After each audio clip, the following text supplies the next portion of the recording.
Okay, so for those who are watching, this is a standalone piece of content. This is an episode about the TR-85, a Romanian tank. And to that end, we thought it might be worth actually talking to a Romanian person. And scratching my head, who do I know who's Romanian? And my occasional but very good friend when I get to see him, Catalin in Japan, part of our Japan bureau. Um, and a man who is always great at finding the best food at a music festival. Catalin, thank you so much for joining the show. That's a pleasure. Thank you for having me, John. Now, for most people, Romanian history includes a bit of Transylvania, which is only a relatively late addition to Romania, and a lot of Ceausescu and the fall of communism. And when I went and looked on the CIA fact book, it also pretty much ends with the fall of Ceausescu and then briefly mentions joined the EU, joined NATO, both of which actually seem like quite big things that possibly need a little more fleshing out. Can you tell us some more about what Romania's been up to in the nearly half century since the fall of the Berlin Wall? Oh, absolutely. Before we get there, I will also say that Transylvania will, from an administrative point of view, is a recent addition to Romania as a state. It's been there for and inhabited by Romanians for many centuries before that. Some of my Hungarian audience, our Hungarian audience, will probably understand the implied joke in that. So starting starting going back to what's happened after '89, a lot has in terms of I guess political developments, as you pointed out, the 2004 joining NATO, and the lead up to that 2007 joining the EU have been very really landmark developments in Romania, not just politically but socially as well. So let me talk a little bit about the NATO joining NATO and the lead up to that. Historically, as many of you can imagine, Romania, like most of other countries in Eastern Europe, has found itself under, I guess, the influence of the greater powers around it, whether be it the Ottoman powers, the Austro-Hungarian Empire, but consistently under pressure from Russia. And historically, the our interactions with Russia have been not all bad at all times, in fairness, but the perception among the population, and the history of communism, and the understanding that communism happened in Romania because of Soviet Russia, have all of these collectively have left a very bitter taste, and a healthy degree of apprehension towards that neighbor from the east. So going back now even a little bit further, and I remember speaking to my grandmother about this after the war. The general population has always been waiting for the, so to say, the Americans to arrive, and the Americans never arrived, and instead we got what most of you know. We got communism for a healthy chunk of that century. Well, Um, they had their own government, and then the Soviets kind of quietly pushed the king out and brought in the communist regime. Absolutely, yes. Thank you, Rob. You know, we did have elections, if you can call them that, in '47, and that was They're a the little bit rigged at 70% voting for communism. Yeah. exactly, exactly. So that is the background, and that is the perception, and what that was rather the perception among the population, and there was clearly a realization among um, the political class I'm hesitant to call them political elite. Let's just go political class. Um, so and another distinction I should probably make is the fact that notwithstanding Romania being communist rather, it wasn't really aligned with Soviet with the communist Soviet Union. So you could say we had Romania had its own personal brand of misery, I guess. Um, but the reason I'm mentioning this is because the alignment across most parts of society in tilting to the west at the next chance we had, and that chance arrived after the 1989 revolution in December, the fall of communism. Um, so as soon as so that happened in December Christmas Day. Um, they they executed Ceausescu and his wife. And in 19 as you know as soon as 1990 hit, really, I remember I was still there. I remember there was active talk about Romania joining the Euro-Atlantic institutions, and by that NATO and EU were was what was referred to. So that happened in quick order in 2000, NATO joining in 2004. And with that came uh, clearly a much higher degree of collaboration with other NATO members on training of military training, military equipment manufacturing. Um, Romania does have a history of manufacturing military equipment. Some of it uh, a, a a legacy from the Soviets. Some of it homegrown. So all of that tilted to the West and started migrating towards NATO standards.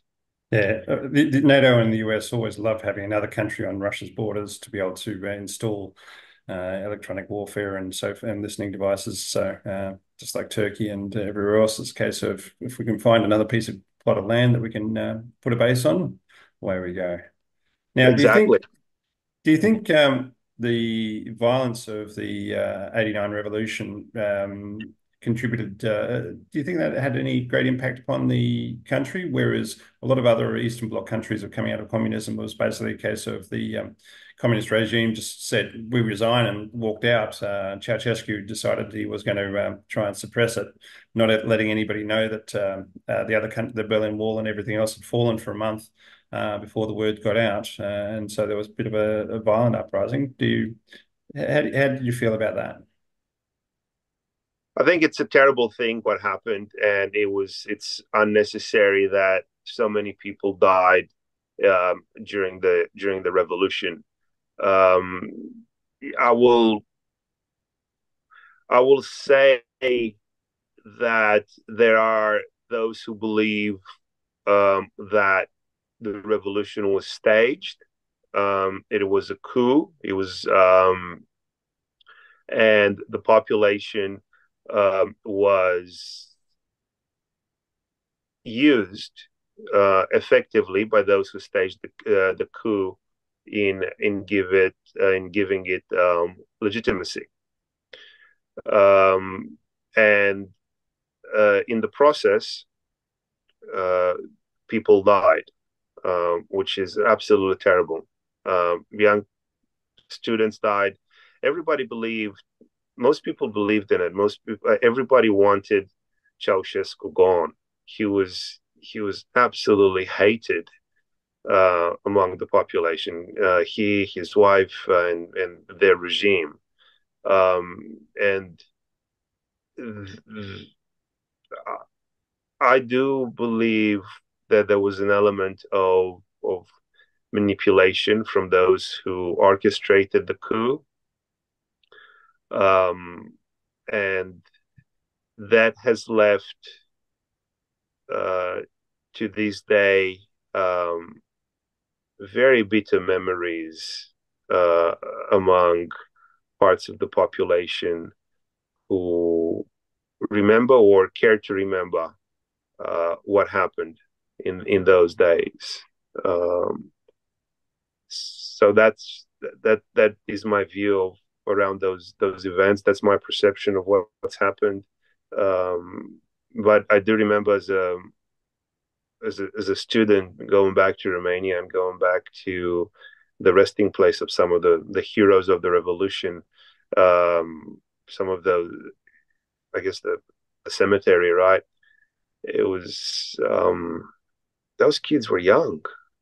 And they believed in what they were doing. They believed that they had to do what they did and take to the streets and um, to to bring down Ceausescu. So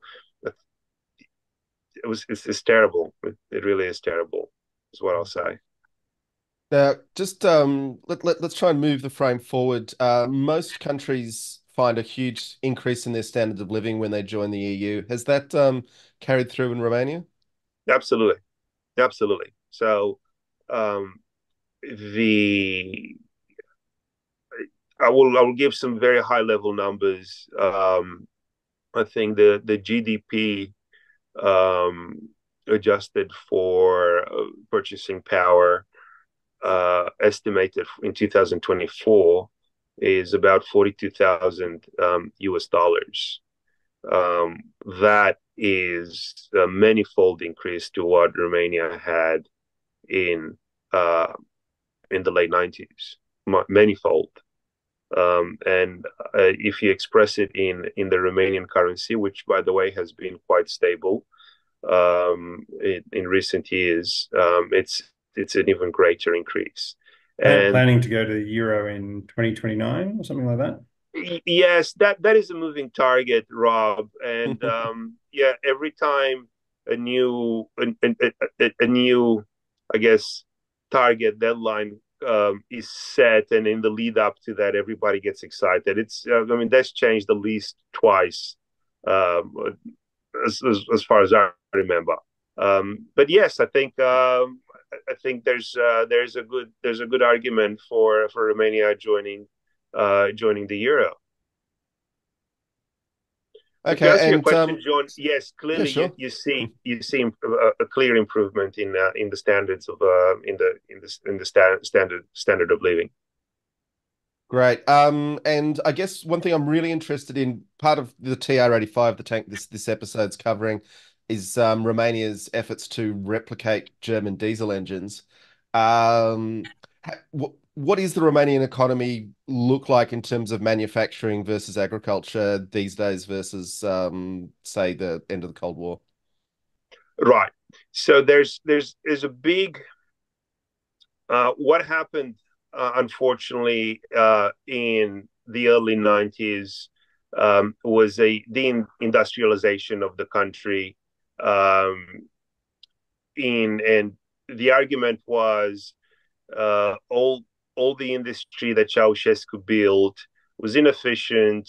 It was not up to international the standards of the time. It was overly, I guess, it was central. The result of central planning, which didn't take into consideration the market needs. So there was a process of deindustrialization, which now, fast forward to the last 10 years, there's been a realization that we do need our industry. We do have a good history there and a good base to rebuild on. So there have been efforts to reindustrialize. Um, in terms of uh, diesel engines, what I can tell you is that it hasn't been the German manufacturers, but more the French car manufacturers who have been present even during communism, Renault specifically, and they did come back and they did modernize their their manufacturing plants and expanded quite vastly. So they're doing quite well in the country, and so is Ford. Um, but yes, I will say that there's been a clear effort to reindustrialize. Um, the other agriculture is still a very important. There's Lots of fertile land. plums. Yeah. But Um, the highest plum producer in the world or something for some sort of special alcohol that they make.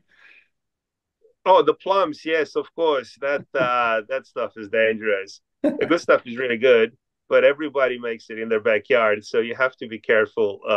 And they're very generous in offering it to to visitors. So you have to be careful what you accept. But yes, that's a long-standing tradition. Yes, the tsuika is what we call it. I guess doing a what is it, small map, big hands kind of view. You've got the Danube River running through Romania, and that's quite significant commercial channel right into the heart of Germany as well. Right. Yeah. That's that forms our natural border with Bulgaria, with Serbia, and just before it flows into the Black Sea, it just goes up, goes north a little bit, and then forms a huge delta, the Danube Delta. So that's yes, there's navigation, there's trade going on the Danube, um, but very importantly, it does serve as as a gateway for trade with the immediate neighbors of Serbia, now with Ukraine. You would have heard that the barges crossing the Danube have been transporting large amounts of that grain that can't go out through the Ukrainian ports. So they cross the Danube and they get moved on land, and then from there they make their way to the Romanian Black Sea ports, and from there to the rest of the world. Okay, that's actually something wasn't aware of. That's very interesting. Thanks for that. Okay, I mean, can you tell us a little bit about where Romania's at in how it's viewing the world? I mean, it sounds like they're pretty happy with globalization and the EU. But where do you think the future's going? I think there there are a couple of things to mention there. If you ask, if you took a poll now, people would complain about the EU, and I think sadly that's true in many countries of the EU. People complain. They I guess we've had it good for a while. Romania has had it good. Romania, these are the probably economically the best times that in Romania's history, and then they have been so for many years. Yet many people still find reason to complain. I guess that's a national trait, and I will not comment on that. But where Romania is and where it sees itself going, that is full integration with the rest of Europe and continued integration with the rest of Europe. There's no eastward tilt. There's no desire for people to do anything other than that. Notwithstanding that, as I said, you do have pockets that are probably more vocal than the rest of the society, saying, "Oh, in criticizing the EU." And but there are efforts to remind the population what of all the benefits that we've had since joining the EU, and now with the war in Ukraine, there's more focus on Romania's role in defending the eastern border. And it's visible. Last time I was there was in the summer of 22, right right after uh, the invasion and the war started, and you could see patrol jets every so many minutes, clearly doing. You could see that, you could tell that they were doing the rounds. Um, so it is visible. I think a couple of months ago, Romania announced that the largest NATO base outside of Ramstein will be built in Romania, close to the Black Sea. I think it's called Kogolnicianu military base. So the political class is clearly steering the country in westward and further integration with Europe and the institutions affiliated with it. Yeah, that's very interesting about the Jets. Look, obviously, you're not a military expert per se, but I'm curious. I mean, the whole world's watching with some awe the way that Poland is buying every tank it can find, and now has one of the biggest tank fleets in the world. Is Romania tooling up in a similar way? Yeah, where I said there have been billions allocated to modernize not so much our tank, and I know that that's probably not what you want to hear, but modernizing our jet fleet. And as you said, I'm not a military expert, but I Romania does have a natural defense in the Carpathian Mountains. There are Trees and mountains make very good defensive structures. indeed. Um, so for us, yes, tanks are quite important, and but I think having a strong a strong air force is um, is probably um, is probably more important. And the way, if you look at our geography, it's probably more important. I would say, but again, with a caveat, I'm not a military expert. But this is what I see. This is what I see being reported in the press. Yeah, no, that's still very interesting. And I mean, I think Ukraine kind of wishes it had had a better air force at the start of this conflict as well. Um, great. Rob, have you got any other questions? I could talk for quite a while, but I think I'll let Catalin go, and he's got a big day planned with his boys. So hopefully you'll enjoy that. Great. So, Catalin, thank you so much for coming on the show. I think that's a really valuable insight into Romania, which sadly is little understood by the English-speaking world. But yeah, really great to have you on the show. Good to see you again. It's good to see you, John. Good to meet you, Rob. Yes, happy to be here.